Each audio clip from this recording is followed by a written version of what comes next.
You're refusing a lawful HOA request. Ah!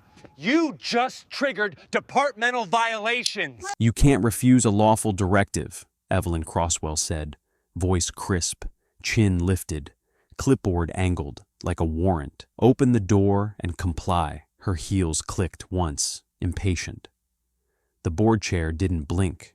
She never did. I looked past her shoulder at the patrol car, idling at the curb, lights dark, engine humming. The enforcer in crimson had already decided I was cornered.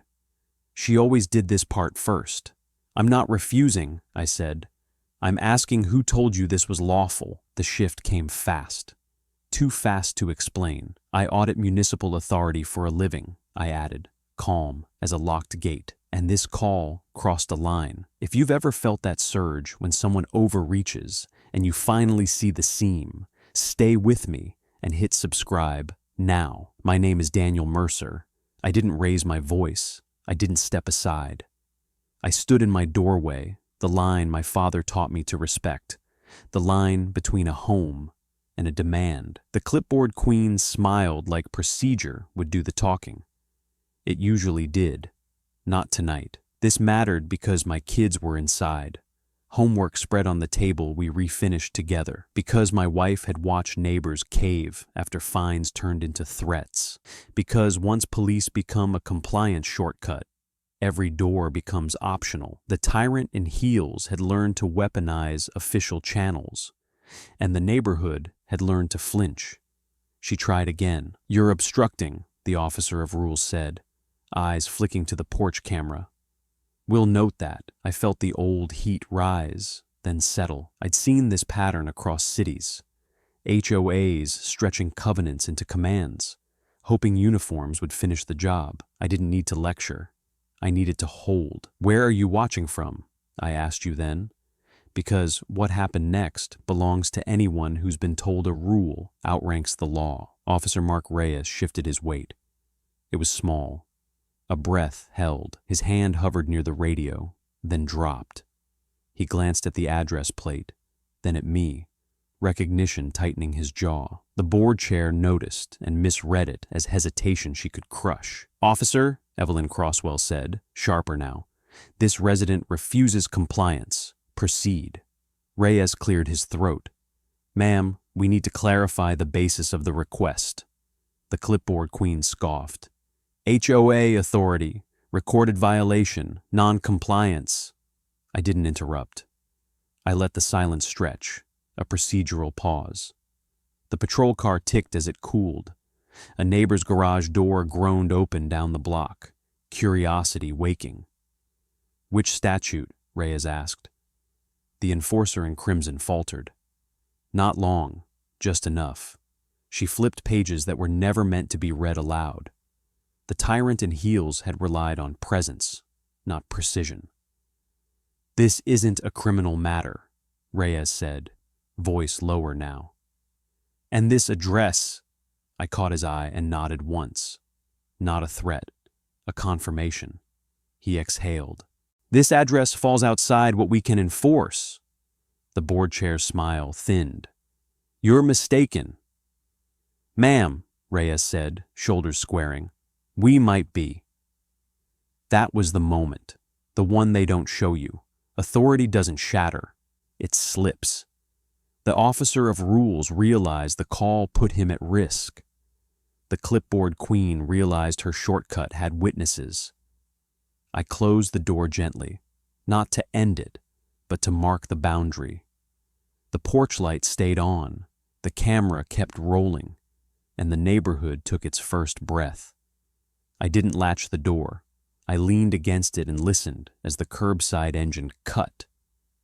The sound carried down the street, a low retreat.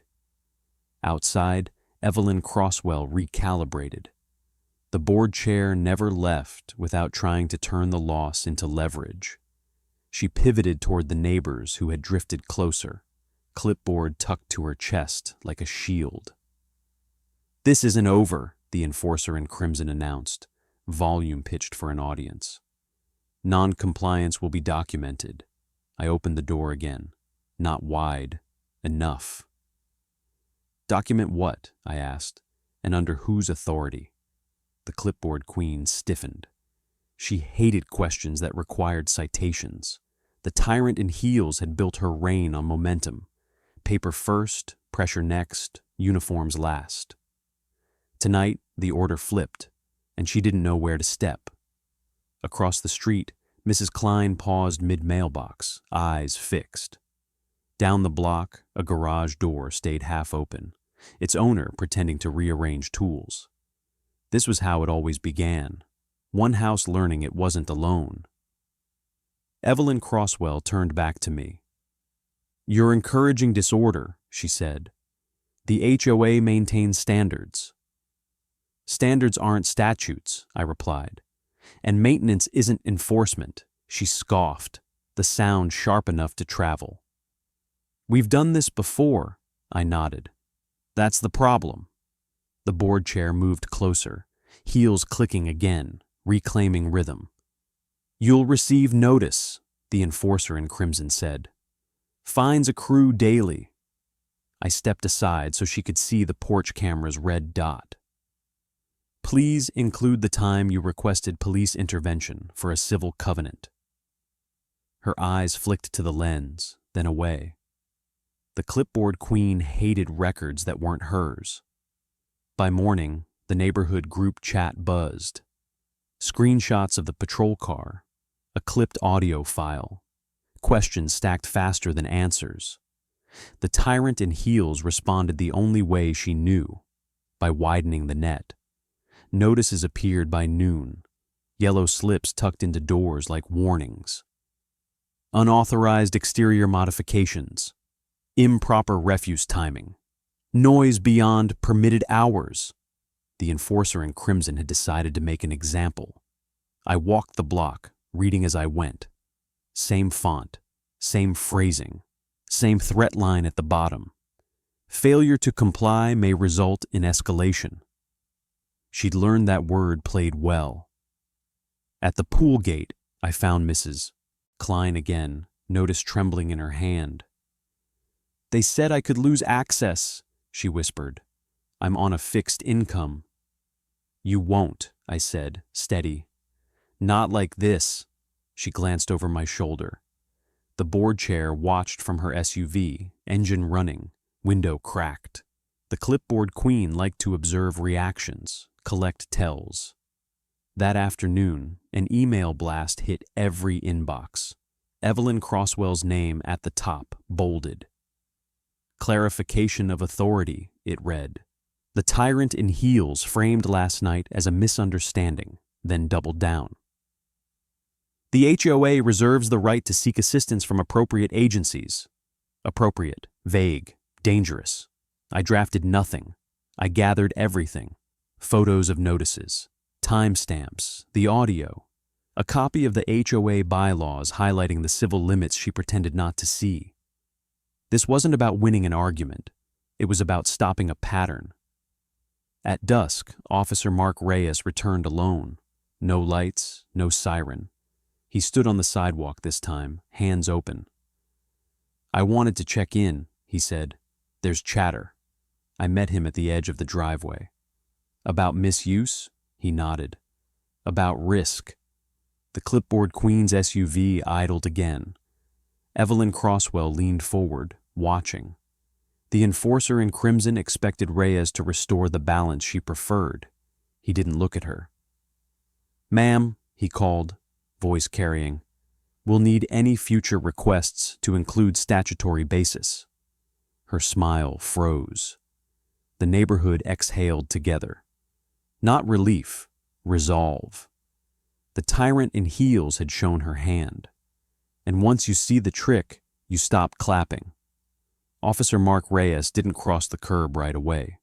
He stood with his weight shifted back, heel grinding a pebble into the asphalt, eyes moving between the houses like he was counting exits. That hesitation told me more than his words ever could. Across the street, Evelyn Crosswell watched from behind her windshield, chin lifted, posture rehearsed.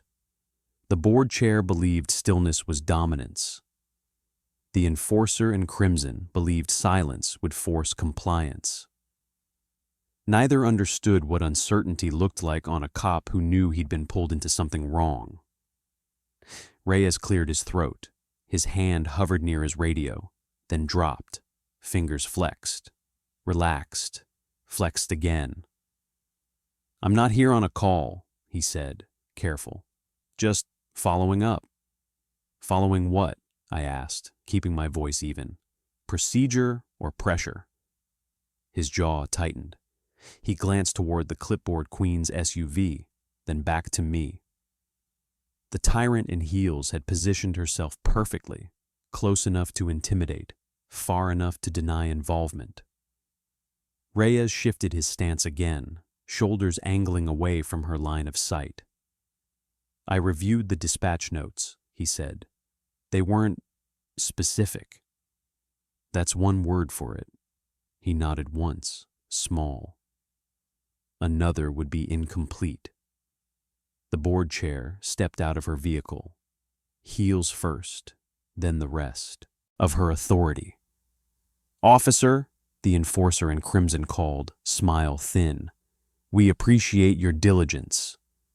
Reyes didn't turn. His eyes stayed on the ground for a beat too long. When he finally faced her, his posture changed. Straighter, guarded. The clipboard queen thrived on uniforms. She mistook that for loyalty. "Ms. Crosswell," he said, formal, "any future requests will need clear criminal elements." Her smile didn't reach her eyes. "We're entitled to assistance." "Entitled isn't the same as authorized," he replied, then stopped himself, lips pressing together, as if he'd said more than planned. That slip mattered. The tyrant in heels heard it too. She stepped closer, invading his space. "Are you refusing to help the community?" Reyes swallowed. His hand twitched again, this time toward his belt, not the radio. Stress response. He took a half step back, reclaiming distance. "I'm here to help everyone," he said, "including the department." The board chair's nostrils flared. The enforcer in crimson hated being framed as a liability. Neighbors gathered without being asked. Mrs. Klein clutched her notice. A man from 3 doors down folded his arms, eyes narrowed. The clipboard queen sensed the shift and raised her voice. "This resident has a history of non-compliance." Reyes looked at me, then away. His shoulders sagged a fraction. Conflict lived there now, visible. He rubbed the bridge of his nose, a quick private gesture. "Ma'am," he said, "civil covenants aren't enforceable by patrol." The tyrant in heels laughed, sharp. "Since when?" "Since always," he replied, then inhaled, steadying himself. "We shouldn't have been dispatched." Silence fell heavy. The board chair froze, recalculating. The enforcer in crimson had pushed too far, too publicly. Reyes shifted his weight again, this time forward. Decision made. "I'm documenting last night as an improper request," he said, "and advising my supervisor." Evelyn Crosswell's face hardened. "You'll regret that." He met her stare at last. "I already regret the alternative." That was it. The moment. The clipboard queen turned away, retreating to her SUV without another word. The tyrant in heels had lost the room. Reyes exhaled slowly, shoulders dropping. He looked older suddenly. "I didn't sign up to scare people," he said, quieter now. I nodded. "Neither did I." He glanced around at the neighbors, then back at me. "If they keep doing this," he said, "it won't end well, for them." As he walked back to his car, his gait was steadier. The conflict hadn't vanished, but it had chosen a side. Evelyn Crosswell didn't wait a day. She waited an hour. By dusk, emails hit inboxes across the block, stamped urgent, phrased official, wrapped in that familiar velvet threat. The board chair called it a clarification. The enforcer in crimson called it restoring order. I called it escalation. I read the message twice, then a third time, listening to the hum of the refrigerator and the distant bark of a neighbor's dog. Fines doubled, access badges suspended, a community safety review scheduled, and buried neatly at the bottom, a warning about continued coordination with authorities. The clipboard queen wanted to punish the pause Officer Reyes had created. I stepped onto the porch as the sun slid low, painting the street amber. Across the way, the tyrant in heels stood with two board members, arms crossed, phones out, documenting nothing. She watched my door like it owed her rent. "Evening," she called, voice bright. "We'll need compliance by morning." "Or what?" I asked. She smiled. "Or consequences." The phrase carried weight because she'd trained it to. Notices became fines. Fines became threats. Threats became uniforms. The board chair believed momentum was law. I didn't answer. I went back inside, printed the email, and circled the line about authorities. Then I opened my laptop and pulled the association's bylaws, the county code, and the department's dispatch policy. Not to fight yet, to measure. At 7, my phone rang. Unknown number. I answered. "Mr. Mercer," a woman said, clipped. "This is management." "Which management?" I asked. A pause. "HOA. Put it in writing," she sighed. "The board expects cooperation." "Expectations aren't jurisdiction," I said, and hung up. Outside, the enforcer in crimson paced. She spoke loudly enough for windows to carry. "Non-compliance will be addressed," she announced to no one. Neighbors peeked through blinds. Fear is contagious when rehearsed. I walked back out, paper in hand. "You filed another police request," I said. Her head snapped up. "We notified them." "About what crime?" I asked. The clipboard queen stepped closer. "Harassment." "By whom?" She gestured at me. "This behavior." I held up the email. "This is retaliation." The tyrant in heels laughed, brittle. "You don't get to define that." "No," I said. "Policy does." She leaned in, lowering her voice. "You think one officer saves you?" "I think misuse gets noticed," I replied. Her smile vanished. "We'll see." Headlights flared at the corner. A patrol car slowed, then stopped. The board chair straightened, triumphant. The enforcer in crimson smoothed her jacket. The officer didn't get out. He rolled down the window, scanned the scene, and shook his head. "We're not responding," he said. "Call it in properly." Evelyn Crosswell's jaw tightened. "This is unacceptable." "So is false reporting," he answered, and drove off. Silence followed, thick and public. The clipboard queen felt it slip. She turned sharply, heels clicking retreat. I watched her go, knowing the next move would be louder, cleaner, and riskier. When bullies lose momentum, they borrow procedure. I called. 2 neighbors that night, not for drama, just to listen. One whispered about a ticket issued for a mailbox color. Another described a warning taped to a windshield for parking 5 inches wrong. Patterns matter. Abuse hides in repetition. I took notes, timestamps, screenshots, nothing theatrical. The board chair thrived on spectacle. I thrived on records. From the kitchen table, I drafted a calm request for records, citing sections she'd ignored. I CC'd management and the county clerk. Outside, doors closed softly. Inside, resolve hardened. Evelyn Crosswell wanted speed. I wanted accuracy. The difference would decide who controlled the street by morning. Inside, I set the circled email beside the bylaws. Tomorrow, I'd force daylight. I slept lightly, listening for tires, radios, footsteps, knowing escalation loves night, and that daylight exposes errors bullies can't explain when witnesses gather. The porch waited, quiet, patient, undeniable. Tomorrow. Morning came without sirens. That absence mattered. I carried the folder to the municipal office downtown, the one with glass walls and quiet lines. Inside were the bylaws, the email, screenshots, and a printout of the call log I'd requested overnight. The clerk slid it across, eyes neutral. Time stamps, dispositions, a note that made my pulse slow. Civil matter, no standing. That phrase was the hinge. Back home, Evelyn Crosswell was already working the block.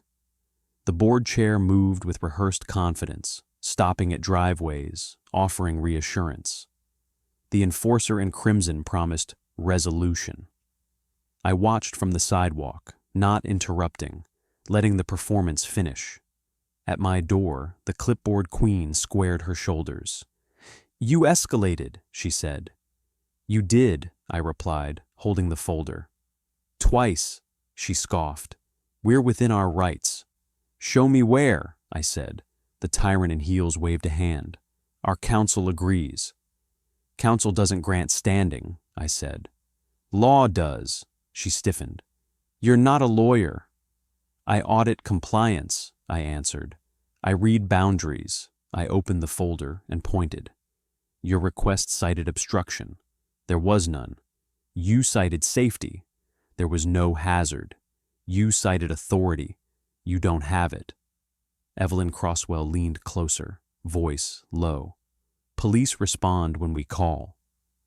"Not to that," I said, tapping the page. "Dispatch policy forbids enforcement of private covenants. Your own management memo admits it." Her eyes flicked. The clipboard queen hadn't read the memo.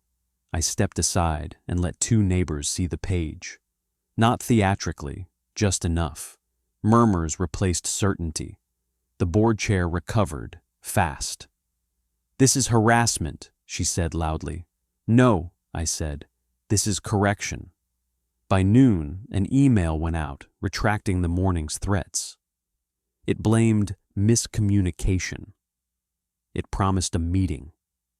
The enforcer in crimson hated meetings. They slow momentum. At the Cafe, I met Officer Reyes. He didn't sit long. He didn't smile. He slid a card across. "Internal note," he said. "Your address flagged for improper requests. Future calls require supervisor approval." "That protects everyone," I said. He nodded once. "It protects us." Outside, I called the county clerk again and filed a records inquiry for prior HOA calls. Not a fishing expedition, a pattern check. The response came quicker than expected. 5 addresses, 8 calls, 0 crimes, same language each time. Back on the street, Evelyn Crosswell waited near the pool gate, arms crossed. The tyrant in heels tried a different tone. "We can resolve this quietly." "Quiet favors misuse," I said. She exhaled. "What do you want?" "Compliance," I said. "With the law." Her jaw set. "You think this ends it?" "I think it defines it," I replied. That night, management posted a notice suspending police coordination pending review. Neighbors took photos. Screenshots traveled. The clipboard queen lost control of the narrative she'd trained. I placed the folder back on the table, adding one new sheet on top. A simple flowchart showing where HOA authority stops.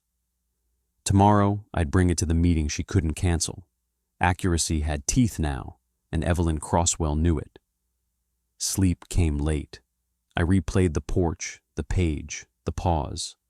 Authority hates daylight. By morning, messages stacked, softer, careful. The board chair asked for clarity. The enforcer in crimson asked for grace. I prepared neither. I prepared citations, policies, and a timeline. When power retreats, it tests edges. I planned to hold them. The neighborhood deserved predictability, not fear. Tomorrow would bring a room, witnesses, and a microphone. I would bring the boundary they kept crossing, drawn clean, labeled, and indisputable. Nothing about this was personal, yet everything was. Procedure protects people who never meet. That truth steadied me.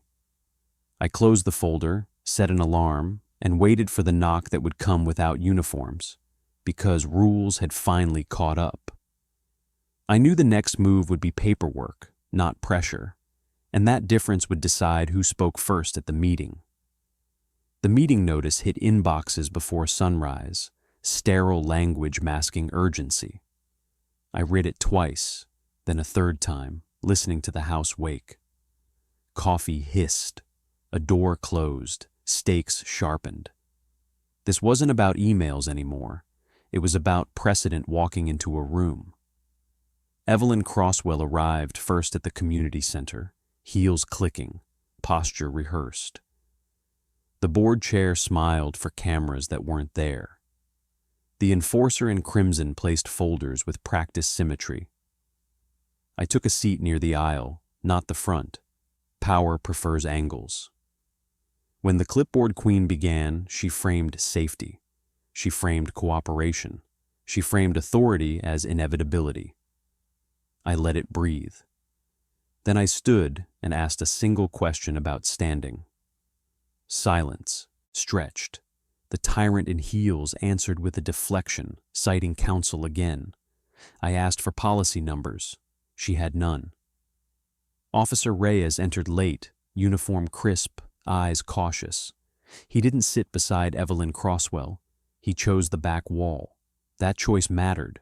I felt the room tilt. I laid out the sequence without adjectives. Notice, fine. Call, misrepresentation, dispatch policy, supervisor flag. Each step landed. I watched neighbors lean forward when dates appeared. Accuracy pulls attention like gravity. The board chair interrupted, voice rising. This is harassment. No, I said, steady. This is correction with timestamps. I passed copies down the row. The enforcer in crimson reached to stop them, then froze. Paper is louder than tone. The clipboard queen tried to reclaim the floor, but questions broke through. About prior calls, about fees, about why police had been used for parking paint. That's when it turned personal. Evelyn Crosswell said my name. She said my job. She implied conflict. The room watched me, measuring. I answered once. I'm here as a homeowner. My work explains the rules you crossed. Reyes cleared his throat. Not loud. Enough. He confirmed the flag. He confirmed the policy. He confirmed the review. The tyrant in heels stared at the floor. I committed then. I requested a formal compliance review in writing with county oversight. I asked for suspension of enforcement pending findings. I asked for a vote recorded by name. The board chair balked. The enforcer in crimson whispered. The clipboard queen counted hands. They lost the vote. Afterward, in the hallway, Evelyn Crosswell tried a softer approach. We can settle this. Settlement follows findings, I said. Outside, neighbors thanked me quietly. One showed me a photo from last year. Another cruiser. Another porch. Pattern confirmed. I added it to the file. At home, I drafted the request, attached exhibits, and sent it before doubt could grow. This wasn't escalation. It was alignment. Law over theater. Procedure over fear. Night fell. Messages slowed. The board chair emailed a pause notice. The enforcer in crimson asked for patience. I set the folder by the door again. Tomorrow would bring inspectors, not officers. That shift mattered. It meant the next knock would carry clipboards, not radios. I slept knowing the line had been drawn where it belonged, and that crossing it now would cost them more than confidence. It would cost credibility, recorded, reviewed, and remembered. I knew the review would ripple. Contractors would pause. Managers would call counsel. Minutes would be amended. Policies would be rewritten. None of that thrills an audience, but it protects a block. Evelyn Crosswell thrives on urgency. Process starves that appetite. The board chair would test limits again, quietly, hoping fatigue would dull memory. I planned reminders, calendars, follow-ups, sunshine. When authority retreats, it pretends nothing happened.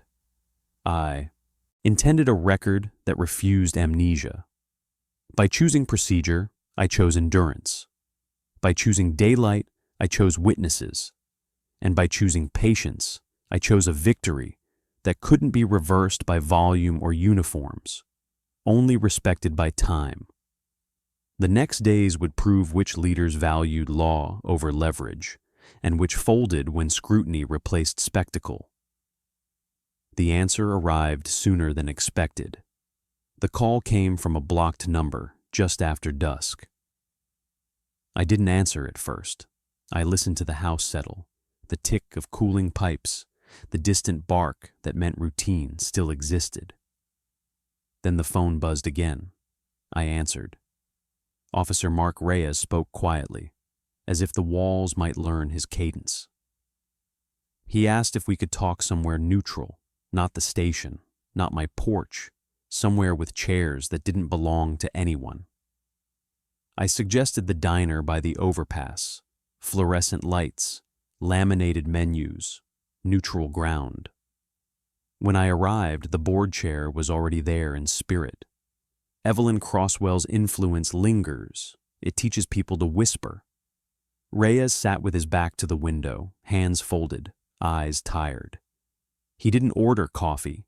He asked if I understood why he'd called. I nodded and waited.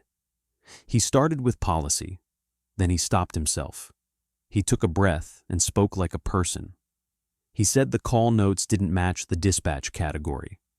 He said the request used phrases that triggered a response it didn't deserve.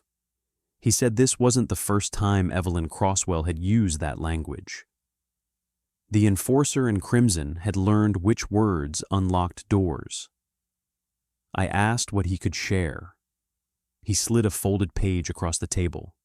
Not a document discovery, a personal log, dates, times, addresses. The clipboard queen's fingerprints were everywhere, metaphorical and precise. He pointed to one entry and tapped twice. This one crossed a line, he said. It put us at risk. I didn't react. I let him finish. He explained how the tyrant in heels escalated after hesitation, how pressure came from above, but not from where it should. He said a supervisor had flagged the pattern months ago.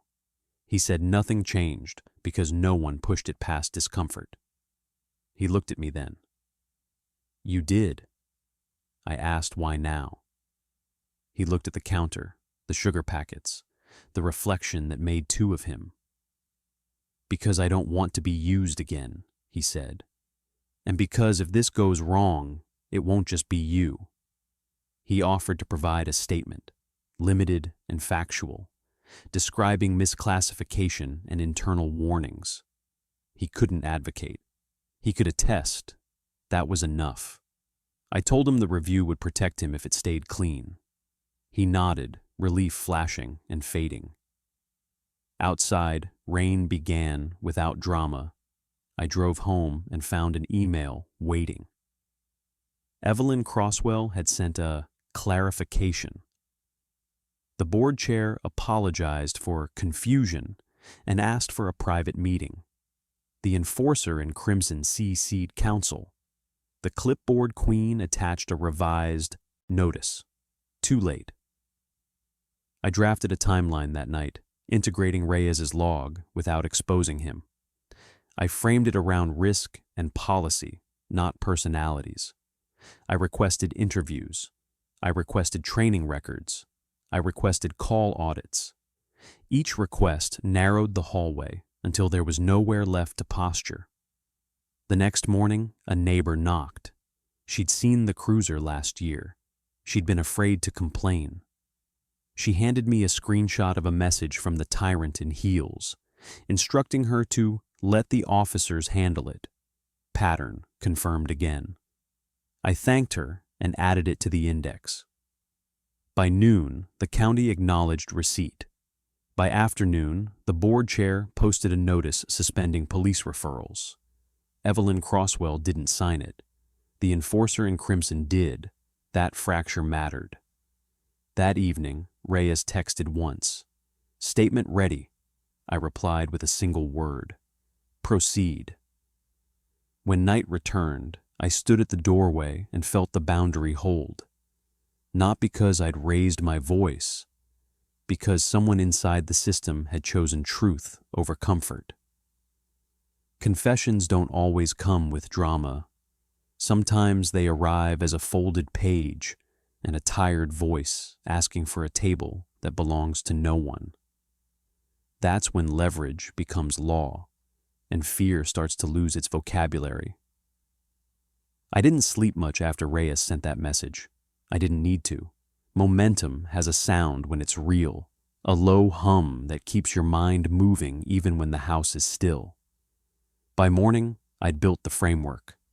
Not a plan to confront Evelyn Crosswell, a system to corner the truth. I started at my desk before sunrise, spreading notes into lanes. Dates in one column, language in another, dispatch categories highlighted. The board chair had relied on ambiguity. The enforcer in crimson thrived in gray areas. So I drained the color from everything. I reduced the story to process because process doesn't argue back. At 9, I requested the HOA's call authorization policy, not the glossy handbook, the internal directive that defined who could request police assistance and under what conditions. The clipboard queen responded within minutes, brisk and polite, attaching the public-facing rules. I replied with one sentence, citing the municipal code subsection that required disclosure of operational directives when enforcement actions were taken. Silence followed. I shifted locations to keep the rhythm clean. The library downtown gave me a neutral table and a municipal database terminal. I pulled incorporation filings, amendment dates, and the standing language that Evelyn Crosswell liked to quote. The tyrant in heels had always spoken as if authority were inherited. It wasn't. It was conditional, revocable, and narrow. By noon, I'd mapped the gap. The board chair's authority ended at fines and notices. Anything beyond that required either criminal conduct or an imminent safety threat. Neither existed in the calls Reyes logged. The enforcer in crimson had escalated, anyway, using phrases that implied obstruction and disorder. That misclassification triggered a response she couldn't legally request. I called a colleague from my municipal network, not for favors, for calibration. I asked how internal reviews weighed misrepresentation. He didn't hesitate. "Hard," he said, "especially when it risks officer liability." I thanked him and hung up. Confirmation mattered more than comfort. In the afternoon, I met the neighbor who'd knocked the night before. We sat on a bench near the community garden, dirt under our nails from pretending to pull weeds. She showed me more messages, tone escalations, imperatives. The clipboard queen's pattern was consistent. She framed non-compliance as defiance, defiance as threat. It was a ladder built to nowhere. Back home, an email arrived marked urgent. Evelyn Crosswell wanted to resolve misunderstandings. The board chair proposed a closed-door session with counsel present. I declined. I proposed transparency. I CC'd the county reviewer and attached my index, redacted and precise. The enforcer in crimson responded with a request for delay. The tyrant in heels needed time. Time was the one thing I wouldn't grant. As evening fell, I drafted the memo that would anchor everything. No accusations, no adjectives, just findings, misclassification frequency, policy deviation, risk exposure, corrective recommendations, training suspension, referral freeze. Each point tightened the circle without naming names. The clipboard queen had taught me that names invite theatrics. Reyes sent a confirmation at dusk. His statement was logged. Internal Affairs acknowledged receipt. The county asked for availability. The system had engaged. Evelyn Crosswell couldn't shout at a process. I stood again at the doorway, listening to the street. No cruisers, no notices. Just the quiet that comes when leverage shifts. Preparation isn't flashy. It's meticulous. It's choosing the angle that turns intimidation into evidence. Tomorrow would bring noise. Tonight, the work was done, and the boundary held because it was built on standing, not bravado. The next morning didn't arrive quietly. It pressed in, heavy with expectation, the kind of day that already knows it will be remembered. I left the house early, not to escape Evelyn Crosswell, but to stay ahead of her. Preparation had shifted into motion, and motion demanded space. I drove to the municipal annex on the east side of town, a glass and brick building most residents never noticed unless something had gone wrong. The board chair liked private rooms. I preferred public desks. I signed in, took a visitor badge, and chose a seat where people could see me working. Visibility changes behavior. By mid-morning, the enforcer in crimson made her move. An email arrived marked clarification, copying half the HOA board and their management liaison. Evelyn Crosswell framed it as cooperation, offering revised language for future calls and a reset of procedures. It was a preemptive retreat disguised as leadership. I didn't respond. Silence, at this stage, was a tool. Instead, I focused on alignment. I met with a community mediator who'd handled jurisdiction disputes before. We reviewed my memo line by line, not for tone, but for defensibility. He nodded at the right places, paused at the right risks. "This holds," he said finally. "If they push, it pushes back harder." I relocated again, this time to a coffee shop near the courthouse. Neutral ground. I spread documents across a small table, annotating timelines and cross-referencing call logs. The clipboard queen had relied on repetition to normalize escalation. I countered with sequence, showing how one misstep led to the next. Patterns don't argue, they accumulate. Around noon, a text from the neighbor arrived. The tyrant in heels had been walking door to door, checking in, reminding residents about compliance and community harmony. It was damage control. Evelyn Crosswell knew the ground was shifting. She needed to reassert presence before the narrative set. I finished assembling the packet by early afternoon. Not a dump, a presentation, 10 pages, clean margins, indexed exhibits. I sent it to the county reviewer and the police department's legal liaison simultaneously. Timing matters. Separate channels create separate stories. Parallel delivery forces convergence. Reyes called an hour later. His voice was steady, but the subtext was clear. The review had teeth. Officers were being briefed on improper HOA requests. Dispatch categories were under scrutiny. The board chair's favorite lever was being removed quietly, professionally. I returned home before dusk, choosing the long route through the neighborhood. People waved. A few nodded with recognition that hadn't been there before. The enforcer in crimson had ruled through isolation. Visibility was dissolving that advantage. At the doorway, another notice waited. Not a fine, an invitation. Evelyn Crosswell requested my presence at a special board meeting to address concerns. The clipboard queen wanted the stage back. I smiled despite myself. She still believed control came from the room. I replied with conditions: open session, recorded minutes, county observer present, police liaison invited, No executive privilege. The tyrant in heels responded within minutes, objecting to the scope. I didn't negotiate. I reiterated. Process doesn't bend to personality. As night settled, I reviewed everything one last time. Not for errors, for restraint. The goal wasn't humiliation. It was correction. The board chair had built a system that treated authority like a weapon. I was dismantling it with procedure, one requirement at a time.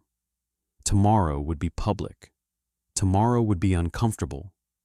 Preparation had become execution, and execution has consequences.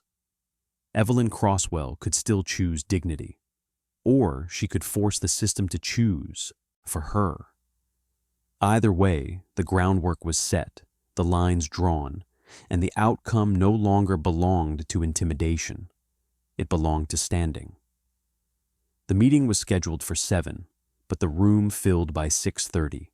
Folding chairs scraped against tile, voices layered into a low hum, and the air carried that particular tension that only appears when neighbors realize something bigger than bylaws is about to surface.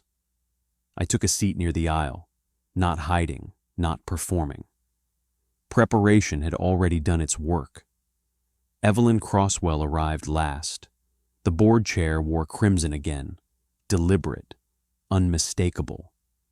The enforcer in crimson never missed a chance to signal authority through color. She didn't look at me at first. She greeted the management liaison, adjusted her folder, and took her place as if this were any other routine session. The clipboard queen believed routine could still save her. The county observer introduced himself quietly and sat along the wall. A police liaison followed, uniform crisp, posture neutral. That alone shifted the room. The tyrant in heels noticed it too late. Her smile tightened, then reset. Control, for her, had always been visual. Tonight, the visuals weren't hers. She opened with procedural language, agenda approval, time limits, a reminder about decorum. Evelyn Crosswell spoke smoothly, confidently, as if repetition could overwrite recent events. When she referenced miscommunications with local services, a murmur rippled through the chairs. I stayed still, let her frame it first. Public comment opened. A resident stood and spoke about fear. Another mentioned fines that escalated without warning. A third described officers knocking late at night over trash bins. Each account stacked quietly, not dramatic, just consistent. The board chair scribbled notes, nodding, the clipboard queen performing attentiveness while the pattern formed around her. Then it was my turn. I didn't start with accusation. I started with sequence, dates, call categories, language used in requests. I described how HOA authority ended at civil enforcement and how police involvement required criminal thresholds that had not been met. The enforcer in crimson shifted in her seat. The tyrant in heels crossed her arms. Evelyn Crosswell interrupted once, then stopped when the county observer raised his head. I explained standing, not emotionally, procedurally. I outlined how misrepresentation in service requests exposed both the HOA and responding officers to liability. The room went quiet in that particular way. Silence arrives when people realize risk has entered the conversation. The police liaison spoke next, calm, direct. He confirmed policy. He acknowledged the review already underway. He stated, without embellishment, that future HOA calls would be screened and likely declined unless criteria were met. The clipboard queen's pen stopped moving. Evelyn Crosswell attempted a pivot. She framed the issue as safety. She invoked responsibility. The board chair leaned forward, voice firm, insisting the HOA had acted in good faith. The tyrant in heels believed sincerity could substitute for authority. It couldn't. the county observer responded. Briefly, he referenced statutes. He confirmed jurisdictional limits. He noted that the HOA's practices would be documented and forwarded for administrative review. No threat, no drama, just process. I watched the room change. Shoulders relaxed. People leaned back instead of forward. Fear receded, replaced by something steadier. Understanding. When the meeting adjourned, there was no gavel slam, no shouting. Evelyn Crosswell closed her folder slowly, eyes scanning the room as if searching for a lever that was no longer there. The enforcer in crimson stood, posture rigid, then left without speaking to anyone. Outside, clusters formed. Conversations shifted from whispers to plans. The clipboard queen had ruled through isolation. Tonight had dissolved that structure. I stepped into the cool air, knowing the strategy had crossed its final threshold. The authority Evelyn Crosswell relied on had been corrected publicly, permanently. The confrontation wasn't explosive, it was surgical, and that made it irreversible. The second confrontation didn't happen behind folding tables or prepared agendas. It unfolded in the open, under a pale afternoon sky, where there was nowhere for posture to hide mistakes. The crowd gathered near the community green, neighbors drawn by word of mouth, not notices. Children lingered at the edges. Phones were out. Attention was fixed. Evelyn Crosswell arrived flanked by the management liaison. The board chair wore the same crimson jacket, though the confidence behind it had thinned. The enforcer in crimson paused when she saw the size of the group. She hadn't planned for witnesses this numerous. Authority weakens when it has an audience. I stood near the fountain, not elevated, just visible. When the clipboard queen began speaking, she used the language of order, safety, compliance, responsibility. Her voice carried, but it no longer controlled the room. People listened without leaning in. She accused misinformation, claimed her board had been misunderstood. The tyrant in heels gestured toward me once, a subtle attempt to reframe the conflict as personal. That was her last clean move. A neighbor stepped forward and contradicted her timeline. Another added details about calls logged late at night. A third mentioned fines that appeared only after police visits. Each voice chipped away at the polished narrative.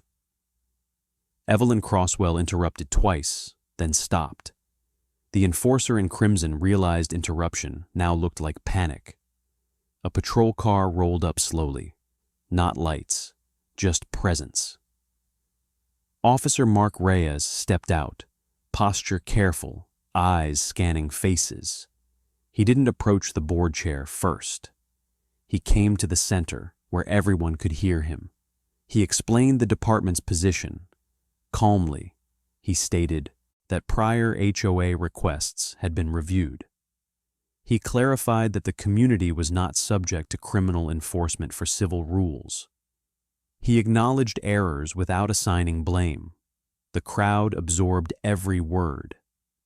The clipboard queen tried to interject. Officer Reyes held up a hand. Polite, final, the tyrant in heels froze, unused to being paused by someone she assumed would reinforce her. I spoke next, not loudly. I described the boundary again: property rights, jurisdiction, standing. I reminded the group that law works when it's respected, not borrowed as a threat.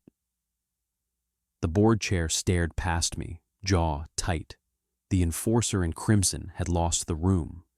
Then the county representative arrived. No announcement, just a presence stepping into the circle. He confirmed that the HOA's practices were under administrative review. He stated that residents could submit statements. He outlined next steps without drama. Process has a way of sounding heavier than anger. Evelyn Crosswell attempted one last assertion. She claimed the board had protected the community. The words landed flat. Protection requires consent. What she'd built depended on fear. Silence followed. Not awkward, resolute. A resident asked whether police would return for trash cans or parking disputes. Officer Reyes answered clearly. No. Another asked if fines tied to those calls would stand. The county representative responded. They would be reassessed. Murmurs turned into nods. The clipboard queen closed her folder. The board chair stepped back. For the first time, Evelyn Crosswell looked small against the space she'd once dominated. The enforcer in crimson left early, heels clicking faster than before.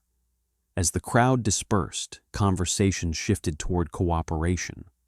Numbers exchanged. Plans formed. The tyrant in heels had ruled by isolating people in their homes. Standing together had broken that spell. I stayed until the green emptied, listening to the fountain, feeling the weight lift. The confrontation wasn't loud. It didn't need to be. Authority had been corrected in public, with witnesses who would remember. And that memory would hold longer than any rule she ever enforced. The days after the gathering moved quietly, but nothing returned to how it had been. Evelyn Crosswell stopped appearing in public spaces. Emails from the board arrived shorter, stripped of threats, heavy with caution. The board chair had learned that authority, once questioned in daylight, never fully recovers. A formal notice followed. The county confirmed an administrative finding. The HOA had exceeded its standing by initiating law enforcement responses for civil matters. The enforcer in crimson was instructed, in writing, to cease all such requests immediately. The clipboard queen's favorite tool had been taken away with a signature she couldn't override. Officer Mark Reyes stopped by one afternoon, off duty, no uniform. He thanked me for keeping the situation professional.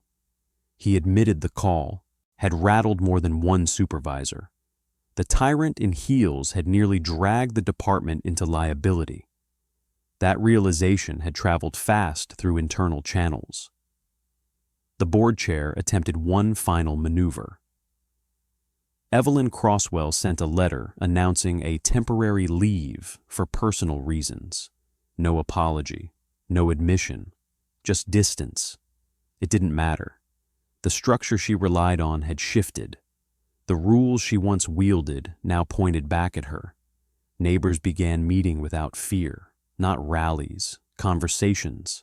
People compared notices, timelines, fines that no longer made sense. Patterns emerged.